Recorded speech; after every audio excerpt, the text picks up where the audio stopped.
Hey everybody, welcome to the SoCal Dram Tram. I'm Matt. I'm Caesar. And today we've got the start of Barrel Proof Month. Woo! That's right. The next few reviews, guys, they're going to be cast strength. They're going to be barrel proof. They're going to be a punch in the face, things that make you want to smack your mama. But nonetheless, here we go, guys.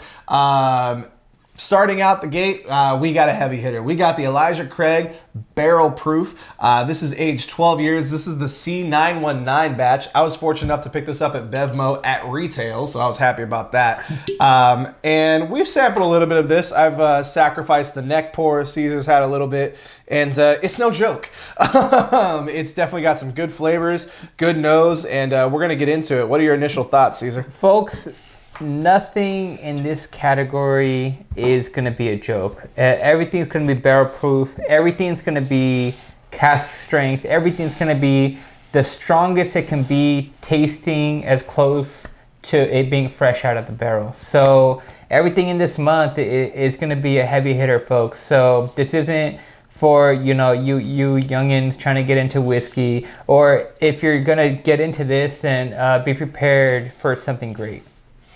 Yeah, I mean, barrel proof, like Caesar said, it's basically the closest thing, and we've reviewed a couple of cast strength bottles on our channel, but barrel proof essentially means, hey, we took the whiskey out of the barrel, and that's the proof that we bottled it at. That's the ABV that we bottled it at. We didn't water it down or anything like that, regardless of whatever it went in at the barrel at. Because obviously, depending on where the barrel is aging in the world, it can fluctuate depending on what proof you put it at. You put something in a barrel at 58%, it could go as low as 40% because that's a legal requirement to make whiskey. But here in the States where it gets super hot, it can elevate its percentage. It can go from 62 to say 68. This particular bottling, the C919, this is going to be bottled at 68.4%. That's 136 proof. So as Caesar said, this isn't necessarily for somebody who's like, I want to try bourbon. Now granted, that's not saying you will not like this, but it's going to probably be a little bit more of a punch in the face than what you're looking for. I don't want to say this is for experienced drinkers, because that's not it at all. But you need to know right off the bat that this is something that's going to pack a punch. Yeah, I'd like to call it the legal moonshine, if that's how you put it. Like, the legal moonshine. This ain't no bathtub brew, folks. Yeah, the legal sweet version of a moonshine. Yeah, I mean, even when you nose it right, you can't quite put your nose all the way in it. Yeah, no, once again, just like I've stated before with that SpongeBob reference, when he visits Sandy in that tank and he's trying to stay fancy with the pinkies up, I put my nose in and then they shrivel up like, oh, fancy. Kind of makes me want to, my mustache hairs shrivel up to make a buffer. I was, like I said, I was lucky enough to pick this up at retail. I think I paid about $68 for this at Bevmo. And I bought it. You can see it's not, it's just past the shoulder and it's still packing a punch. And I opened this probably mid-December is when I bought it. I want to say December 12th. The only reason why I know that is because I went to a wrestling show. That's right. I'm kind of a wrestling fan. But nonetheless, we had a good time that night, and I was very much looking forward to coming home and cracking this open. I cracked it open, and I was like, holy balls. But nonetheless, I have hit this a few times since, and it's really good. They refer to something, in Kentucky called the Kentucky Hug.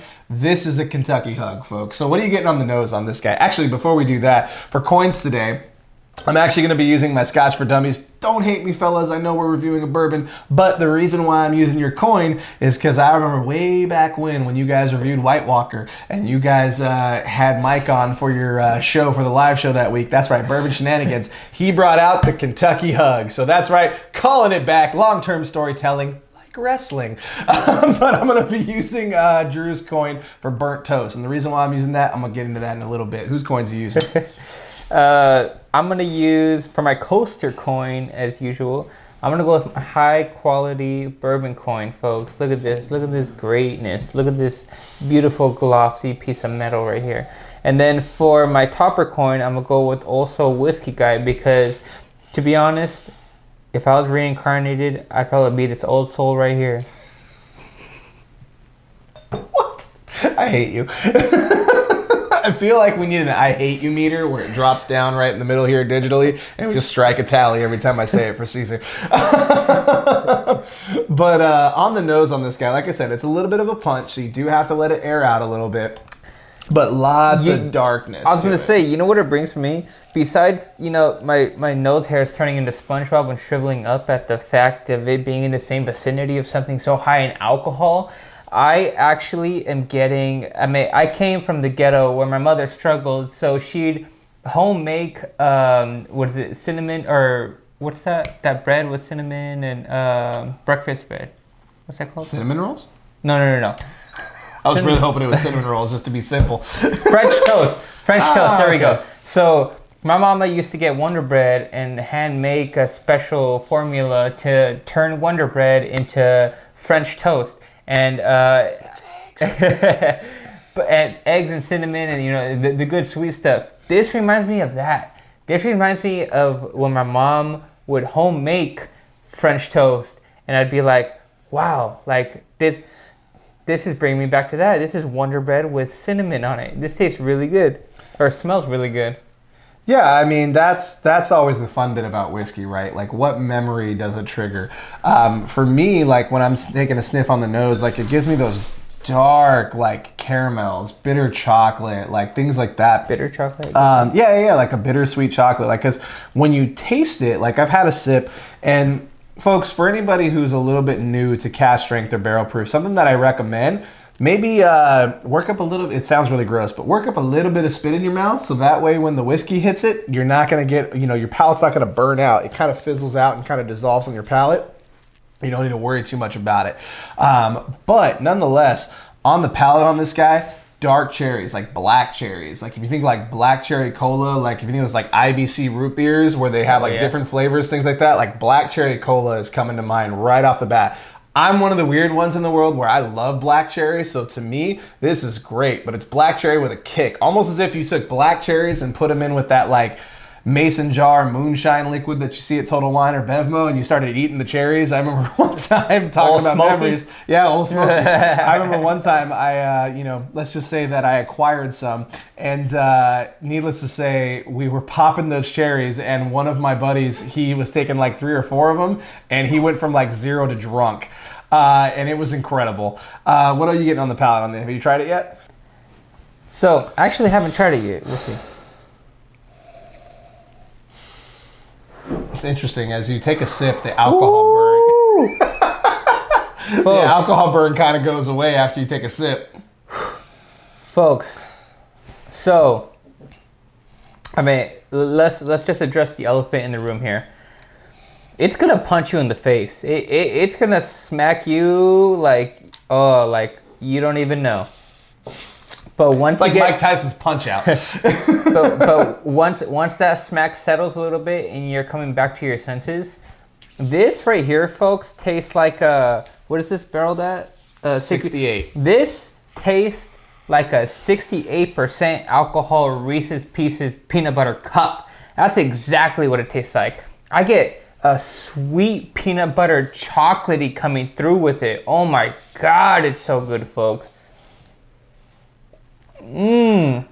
So I can get behind the chocolate for sure. The peanut butter I'm struggling to get to, but I can get the mouthfeel of peanut butter, like that waxy peanut butter cup. But man, is it good. Like this is something that even though it's close to 70%, it is damn good. Like part of me wants to seek out another bottle just because I know it's going to go away. Hell, they even have the new A120 batches out now, which is going to be the new month of the new year, obviously. And I've read some reviews. I've seen some reviews on YouTube. Jason from the Match and Drub just recently reviewed it. And it definitely gave C919 a run for its money.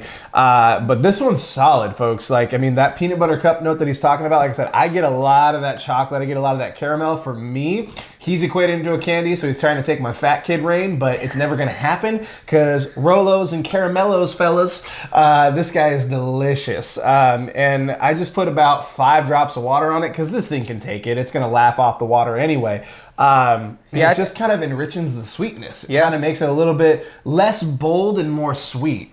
Yeah, I think that's a good way to put it. Like he said, the Rolex of caramel is definitely a good way to put it. I like it. Rolex of caramel. That's what you just said. I said Rolos or Caramellos. Well, it's the same thing to me. It's the Rolex of caramel. You know, Rolos are chocolates, Rolexes are, watches. That's cool. They're the exact same thing. Like, okay, now put out a Fitbit rhyme. I can't put him on the spot. He has performance anxiety, folks. Stage fright.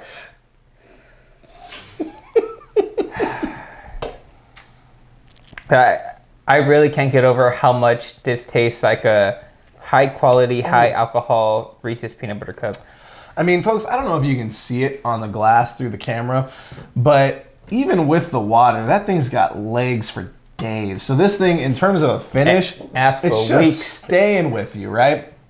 Like, it's kind of like as if you had, really, really, really good smoky barbecue, or you had a really potent cigar, and that smoke, you wake up the next day and it's still kind of in your throat.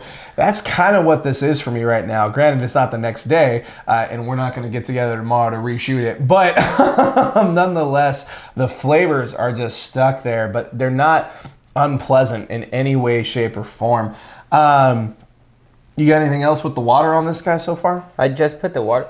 Wow, the smell just brightened up that brown sugar nose. Yeah, the brown sugar's in there for sure. That's coming with the nose. I haven't tried it yet. Let's see. Molasses. That's what I've been trying to put my finger on this whole time. And it's like ginger snap molasses. When you make ginger snap cookies around the holidays, I don't remember if you had any of my wife's ginger snaps during the holidays, but man, is this reminding me of that. Like, this could pair so well with a ginger snap cookie, and you would just have all the ginger, and you would just be so overblown. But for me, I like ginger, so this would blow that away, and I would be A-okay with it.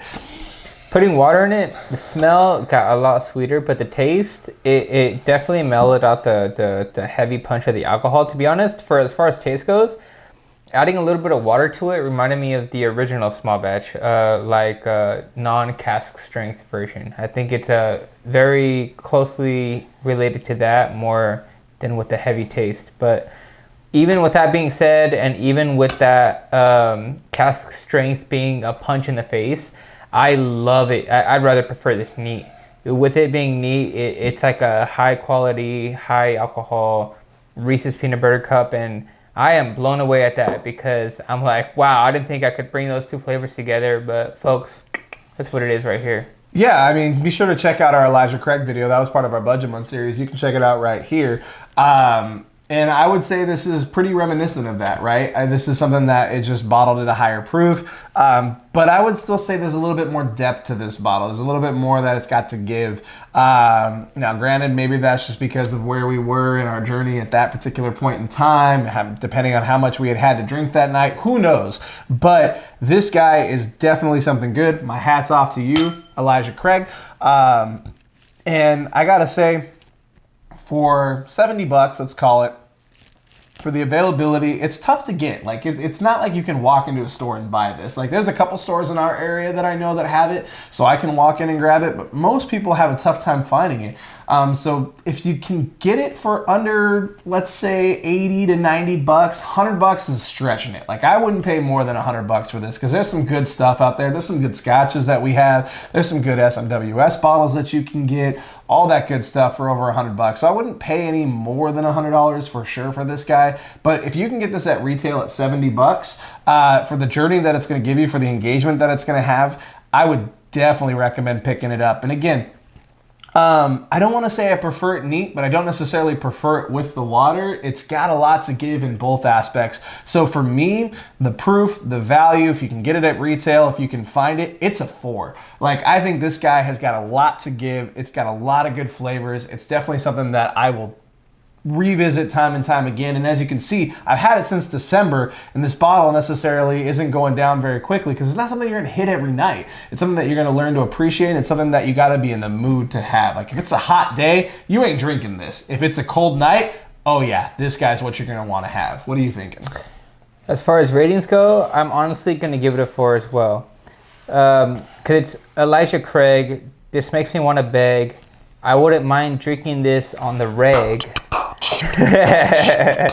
And that's enough said. So thank you, but this is actually, as far as cask strength goes, folks, like, cask strength, you usually, it's like you said, it's something you want to put away for the end of the night after you've gotten used to, the lower alcohol stuff. But This right here, I wouldn't mind drinking as a regular basis because although it is a punch in the face, it's still very sweet as well. So I'm gonna give it a 4. It's a solid 4.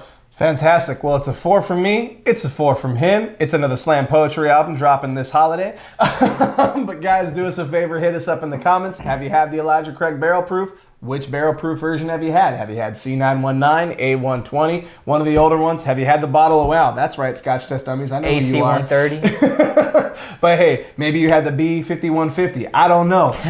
Or the R2D2. You just let me know. Just kidding. I can't even say I hate him, folks. I actually liked that one. That was pretty good on the fly. Now it's time to say bye. Hey! Our last review was a rye. Hey! This ain't even a blooper, folks. That was so good.